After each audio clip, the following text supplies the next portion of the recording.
litigation. Thank you. Member Forte, do you have our land acknowledgement? I do. The Greater Sudbury Police Service strives to build positive and respectful relationships with the original inhabitants of this land, including First Nation peoples, Métis peoples, and the Inuit. It is in this spirit that we, as a service, honor and acknowledge that we serve in this land that is cared for from time immemorial by the Anishinaabeg people of the Three Fires Confederacy. We further acknowledge this land as the dish with one spoon and the Robinson-Huron Treaty Region. In peace, our first duty. Thank you, Member Forte. Roll call. Sean Poland is not part of our public meeting today, and Al Sizer not part of our meeting today. Everyone else is on. Our mayor will be joining us shortly online, and note the deputy and the chief are here. Declaration of conflict of interest. Hearing none, I will now turn it over to Inspector Bob Norman for our presentation on tactical rescue vehicle, not to be called a tank. Not to be called a tank. Thank you, Mr. Chair. Good morning. I'd like to acknowledge the presence of our ERU leadership here today. And they're here to show us strong support for the acquirement of this vehicle. This vehicle is a rescue vehicle. It's not a tank. It's not a demonstration of any sort of force. Its purpose is public safety. I appreciate the opportunity to speak with you today about the tactical rescue vehicle and why this capability is important to our service and, more importantly, to our community. This presentation is not simply about equipment.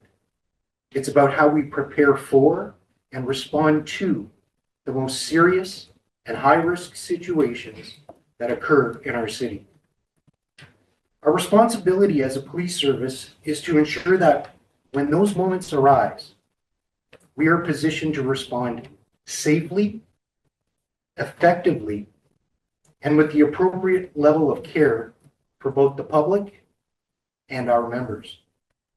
What I will outline today is the environment that we are currently operating in, the risks our members are encountering, and how this capability supports safer outcomes in these situations. Part of the discussion today will also include stepping back and reflecting where we've been in order to understand where we are today. Next slide, please.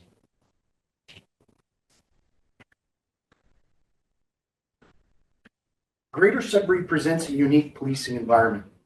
We're 3,200 square kilometers of jurisdiction.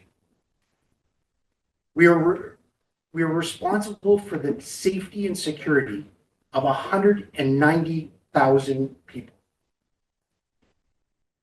With that, we are also the only municipal police service north of Barrie with a hostage rescue tactical capability, and external support to this region could be up to 3 to 4 hours away minimum. So what this means, we are the only response. Next slide, please. What we are seeing in our communities, a clear increase in firearm-related risk. In 2020, there was a 3.49 per 100,000 increase of firearms. These are firearms-related incidents. By 2024, that increased to 11.25%. So this is a 222% increase of firearm-related violence in our jurisdiction. While our overall rate is not the highest in the province, the rate of increase is what's concerning.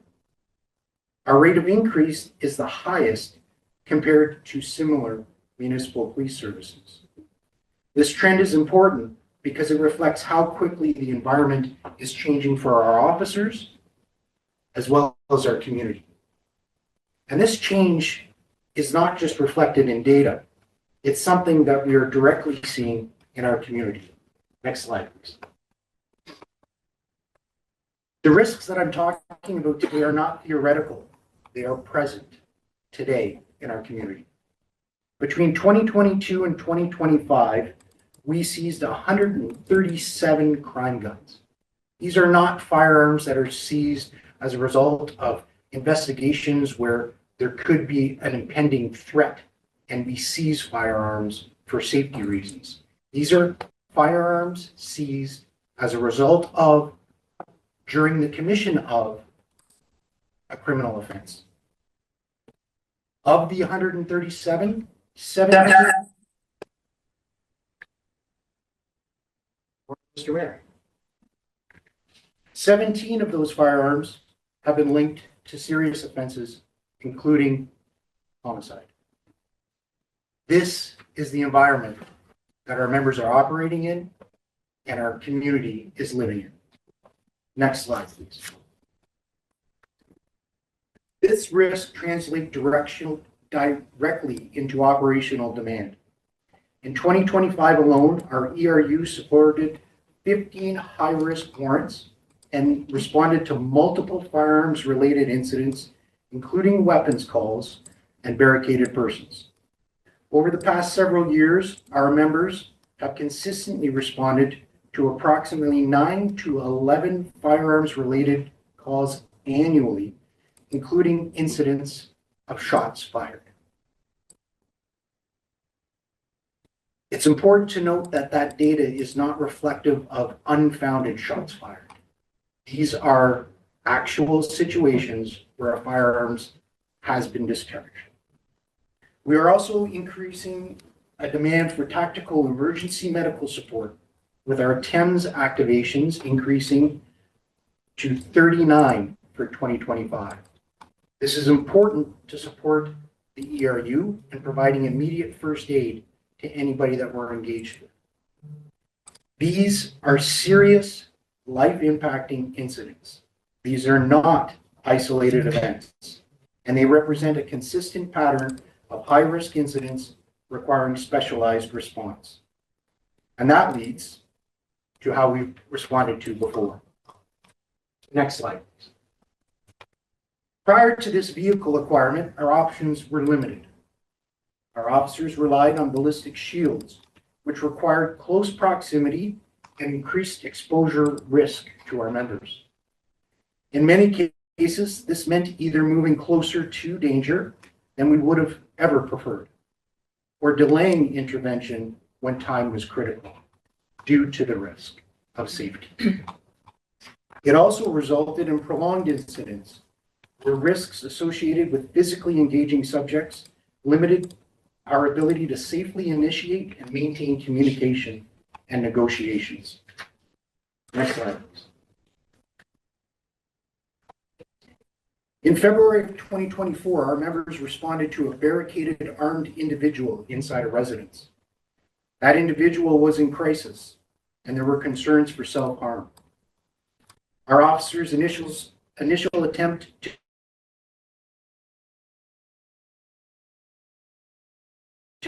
were unsuccessful. Given the risk to the individual and the potential for escalation, our ERU unit was engaged to manage the situation. With negotiation attempts failing and the increasing concern of self-harm for the subject, ERU officers were required to approach the residents in order to make contact so that negotiations could continue. The only option was the use of a ballistic shield for protection. In this situation, as they approached the residents with the ballistic shield, the subject emerged from the residence and engaged our officers. The officers observed this individual to be wearing a ballistic vest of sorts. This situation immediately escalated, resulting in an interaction where an officer discharged their firearm at the subject, who was swinging a sword at our members, which unfortunately struck a member, causing permanent injury to their hand. This incident is publicly documented as SIU engaged their investigative process into this incident, of which ultimately all of our officers were cleared of any wrongdoing. But what it reflects is the type of high-risk environment our members are required to operate in. This is a clear example of the type of situation where enhanced protection would have reduced the risk to officers as well as the subject and allowing a timely and safe intervention. Next slide, please. This is where the tactical rescue vehicle changes how we respond. It allows for a protected approach. It allows for safer extraction of civilians and officers. And more importantly, it creates time and distance to allow us to de-escalate. It improves our ability to resolve incidents more safely and with greater control. Next slide, please. Since the TRV was put into service, the vehicle has already been used in real situations. One deployment involved a high-risk warrant where a loaded handgun with an extended magazine was located. The individual arrested, a known offender for firearm offenses.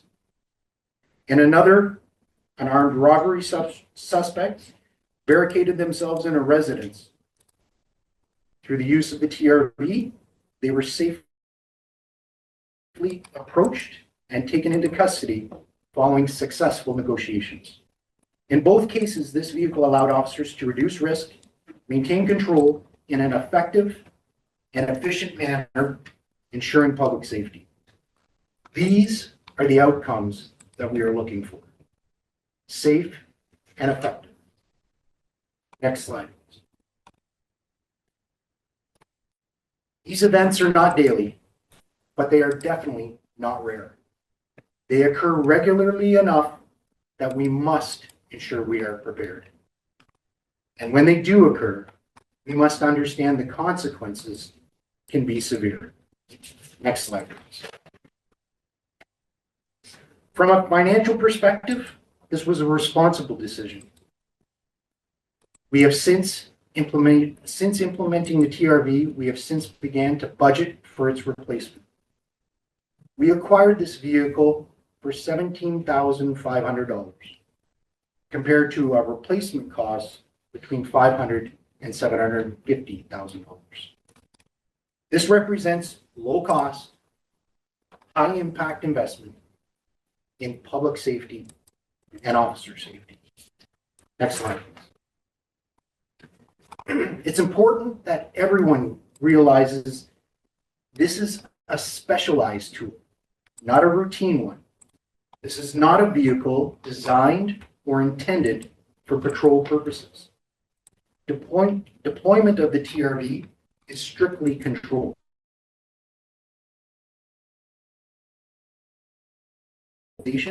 And is limited to high-risk incidents, including rescue, involving our emergency response unit.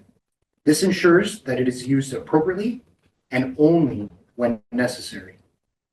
And it's important to recognize that the level of control is not separate from our strategic direction.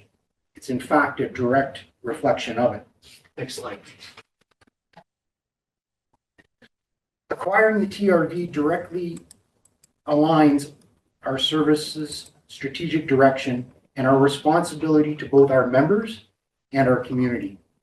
This is not simply equipment acquisition. It's a strategic investment aligned with our legislative responsibilities and commitment to community safety. This ensures we are meeting our obligations under the Community Safety and Policing Act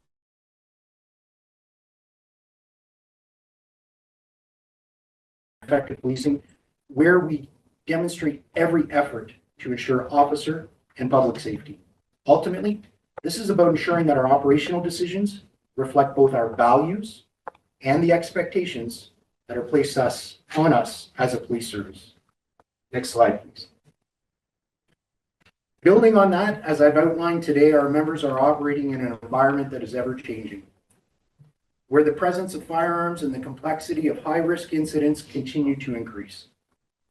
Our role is to recognize the reality of this and to ensure that we are prepared to respond appropriately. The tactical rescue vehicle is one part of that preparation.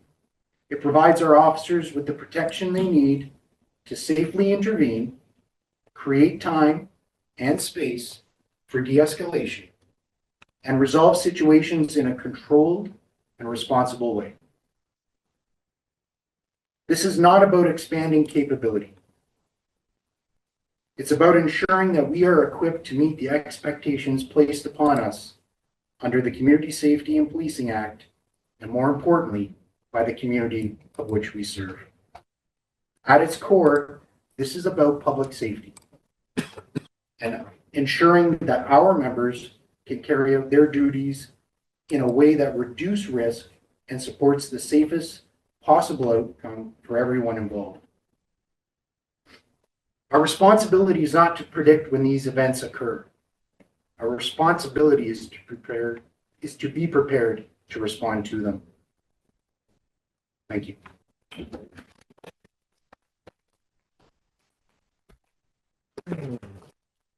Excellent presentation, Inspector Norman. Thank you very much. I'll go around the room. Mayor Lefebvre, do you have any questions for the presentation?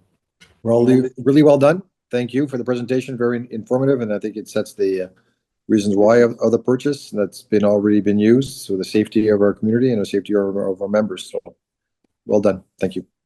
Thanks, Paul. Krista? Great presentation, a lot of good information to show the changing environment that you're dealing with. I'm assuming a lot of services have TRVs or other services across Ontario. We are the last tactical unit hostage rescue team to acquire this piece of kit. Every other team has it. Do you have any idea how long this TRV will last? This particular requirement estimated between 5 and 7 years. So in that 5 and 7 years, through Superintendent Burnett, we have enough time to put into our capital for a potential replacement in that time. Great, thank you. So obviously reinforce our existence, Inspector Norman, because the board's existence is for adequate and effective policing in our community. Obviously, this enhances it, and your presentation today reinforces that. So thank you. With regard to the money being put away, are you putting the money away, first off, as a taxpayer, and I'm sure the mayor is very pleased about this too, to be able to buy this machine for $17,500 was a great purchase. So you and the people that were behind that, thank you. You've saved the taxpayers lots of money. So the money you're putting away, is that towards the $500,000 machine? I'll defer that question to the chief. Yeah, so through you, Mr. Chair. Of course, it says the lifespan 5 to 7 years. It's with any acquisition of new equipment. It will be a piece of kit that our team will learn to, have at their disposal. So we need to build in the replacement. So through Superintendent Burnett and the finance team, we will sit down and look at, a 5 to 7 year plan to have a replacement for this piece of equipment. It's no different when I presented to the board the ALPR system. We originally got grant funding money. In 5 years, when they're due to be replaced, we don't know if new grant money will come. So we have to build that capacity into our fleet capital plan.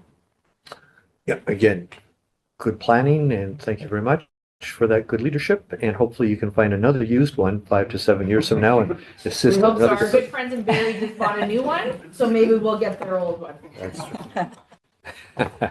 Inquiring minds want to know how can Barrie could afford those, and that's some question for another day. So thank you. Anything you want to add, or do you want to have your team add anything, or is there all dressed up for us? So I have nothing further to add other than, eventually I think it'd be valuable for the board to perhaps attend during Police Week. we were volunteered always to have ride-alongs. We decided this is the ride-along we all want to take. The Wednesday of Police Week, you're strongly encouraged to be there, and you'll have an opportunity to get up close and personal. Sounds like a good invitation. So we'll let me take you up on it. Thank you, Bob. Thank you all for being here, and thank you for being able to improve policing in Sudbury. Thank you all. We're Thank done. you, Mr. Chair. You're good? You want to stay? I was gonna say, yeah. Thanks, gentlemen. Thank you you. so much. So back to our agenda, and I do believe we have a motion to adopt our minutes from our March 11th meeting. I've been moved and seconded by Member Fortier and Member Lefebvre. Is there any errors, corrections, or amendments on the minutes? Hearing none, all those in favor, it's carried. Consent agenda, you've all had a chance to review the consent agenda. Is there any questions that anybody has on the consent agenda? Again, it's our staffing appointments. It talks about the issues with regard to board expenses. And I would bring to your attention, Member Sizer is not here today, but that Member Sizer has put in a application for us to host the Canadian Association of Police Governance. And I don't know if there's any update to that, Sharon? Yes, through you, Chair. In partnership with the City of Greater Sudbury, our bid submission to co-host that conference next year has been submitted. But no feedback, I think is still No open for. feedback yet. I think it's still open, but we were really quick in getting it in. And that's thanks to our city partners for getting that together for us. Good. Kudos to your team, Paul, and I know Al's quite keen about this as well. So consent agenda, I don't think we need to have a motion, do we? Sure. So we'll move that the consent agenda be adopted and accepted as presented. Moved by Member Porche, seconded by Member LaFave. All those in favor, it's carried. Discussion agenda. Coming to staff, coming to 2025 post-traumatic stress disorder annual report. Yes, thank you through you, Chair. And many thanks to Holly Bilodeau, our manager of HR, who is here with us today. This is highlights of the phenomenal work that our team has been doing throughout the year to support our members when it comes to member wellness. I do want to highlight that the position once held by Constable James Jefferson, a good news story is Constable Jefferson has transitioned back to frontline policing duties, and we have a new wellness coordinator. Mandy Dupuy is her name. She is embarking on her journey in this position. She has outlined a strategic plan for the next year and some areas in which she would like to have some success. And I hope I'm not speaking out of turn, Holly, but we have something Mondays, remind me. Mindful Mondays, Wellness Wednesdays, and Fitness Fridays. So she's coming with, great passion in this new position, and I know it'll be welcomed by our team.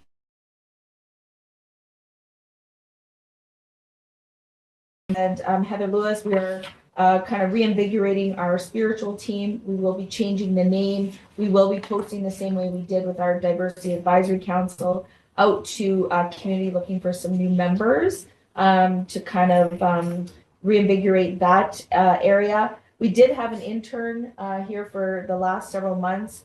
You'll see on page 25, did some wonderful initiatives from Pause for a Break, which was pet therapy. It was really well received here. We had registered massage therapist students come in from our local colleges. We had yoga. We had some wellness baskets raffled, which we put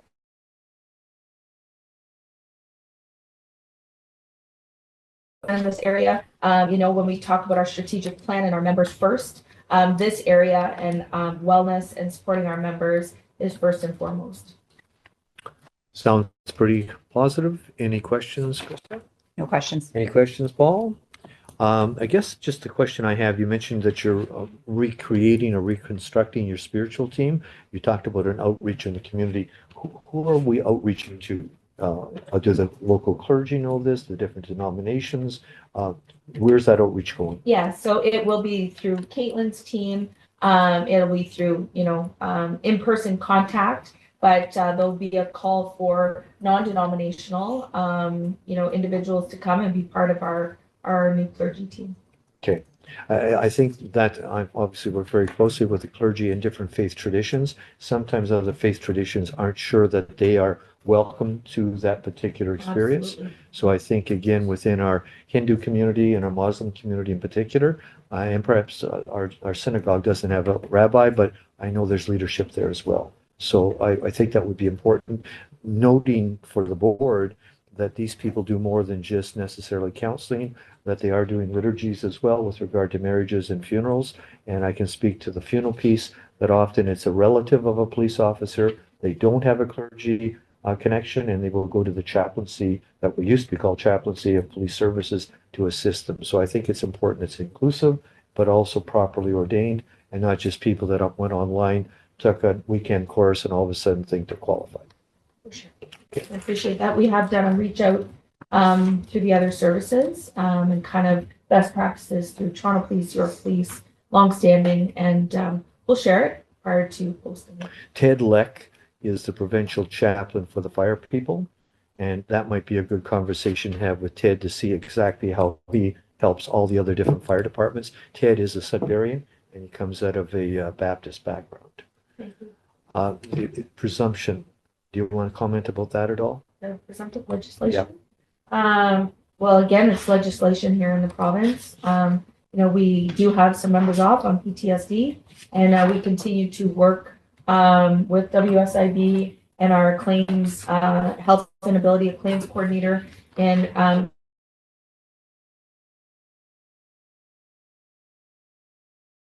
That's great. Moving on to our auction report. auction report. Again, you will note, and I know, Chair, we've had this discussion. We are seeing our net revenue go down annually. And again, we went kind of in line with other services to an online auction. I know you've spoken about in your younger years going to the police auction with your father to get a bike. We're actually not seeing the sale of bikes being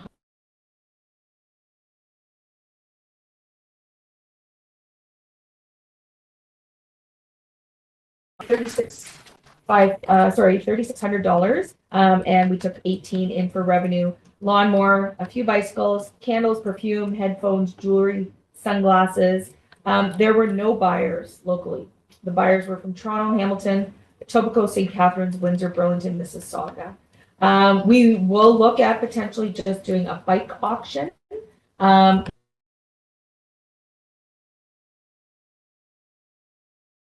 And through the bike program, we're returning a lot of bikes. We're not seeing the number of bikes in storage that we used to see many years ago.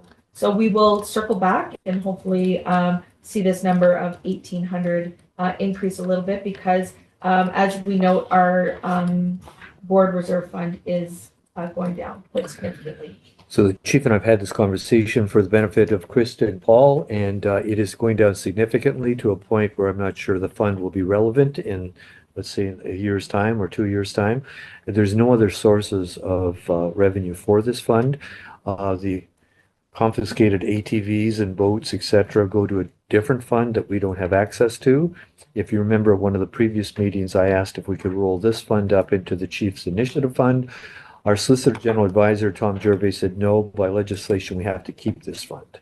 So my comment to Chief was, this doesn't, to me, as a business person, look like it's going in the right direction. Should we pull out and just try an old-fashioned Saturday auction or get Northern auctioneers to auction off the lawnmowers and perfumes and other things in kind of a real live way and see if we bring in some more money, because this is going to be the dinosaur that's going to go extinct. Through you, Chair, this fund is solely auction.